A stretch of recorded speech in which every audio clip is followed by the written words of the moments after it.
Noong unang siglo, sa Jerusalem, ay itinayo ng Panginoong Hesukristo ang kanyang iglesia na tinawag sunod sa kanyang pangalan, Iglesia ni Cristo. Subalit ipinagpauna ng Panginoong Hesukristo na babangon ang maraming bulaan o hindi tunay na mangangaral na magliligaw sa kanyang mga alagad na magbubunga ng pagtalikod sa pananampalataya. Ipinagpauna rin ng Panginoong Hesukristo na ang kanyang mga lingkod na nanindigan sa pananampalataya ay papatayin. Bagamat ang Iglesia ni Cristo na itinatag noong unang siglo ay natalikod sa pananampalataya, magkagayunman ay ipinagpauna ng Panginoong Hesukristo na meron pa siyang ibang mga tupa o mga alagad at sila'y magiging isang kawan. Ayon sa mga apostol, sila ay magmumula sa malayong panahon at dako. Itong ipinagpauna sa aklat ng Propeta Isayas na mga anak ng Diyos na magmumula sa malayong silangan sa mga pulo ng dagat. Natupad ang mga hulang ito ng banal na kasulatan sa bansang Pilipinas na nasa malayong silangan na binubuo ng mga pulo. Ang panahon naman ng paglitaw ng mga lingkod ng Diyos mula sa malayong silangan o Pilipinas ay panahong mga wakas ng lupa o panahong malapit na ang wakas ng sanlibutan. Pangunahin sa mga palatanda ang ipinagpauna ng Panginoong Hesukristo na magaganap sa panahong ito ay ang digmaang aalingaw-ngaw at kasasangkutan ng mga bansa.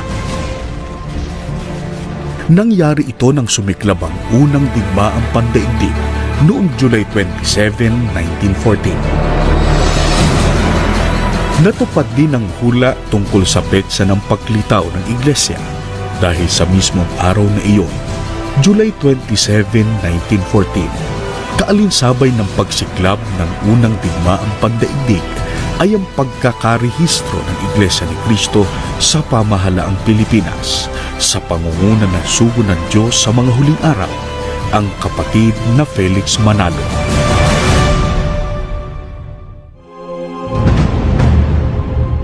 Nagsimula sa hamak na kalagayan, subalit ayon pa rin sa itinakda ng hula mula sa Biblia, ay palalakasin at tutulungan ng Panginoong Diyos ang sugo sa mga huling araw at ang naging bunga ng kanyang pangangaral, ang Iglesia ni Cristo na bumangon sa Pilipinas.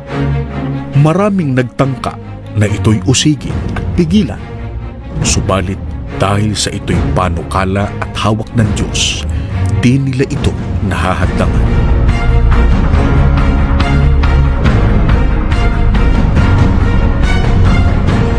Walang patlang ang pagtupad ng Diyos sa pangakong pagtulong at pagpapalakas sa Iglesia ni Cristo, kung kaya't parada ng tagumpay ang inani nito kahit pa sa napakahirap na pagsisimula.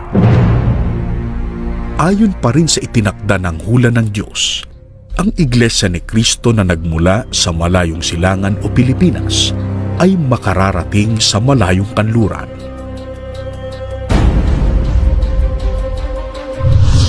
Nagsimulang matupad ito ng pangunahan ng kapatid ni Eranio G. Manalo, tagapamahalang pangkalahatan ng Iglesia ni Cristo, taong 1968, ang pagsambang kongregasyonal sa Hawaii at California na pawang nasa malayong kanluran.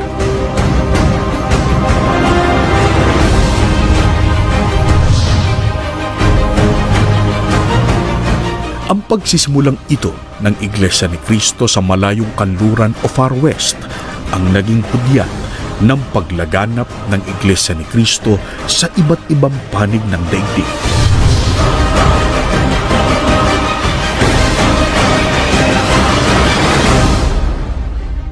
Sa kasalukuyan, sa panahon ng pamamahala ng kapatid ni Eduardo V. Manalo, ay lalong nasaksihan ang paglaganap ng Iglesia ni Cristo sa iba't ibang panig ng mundo.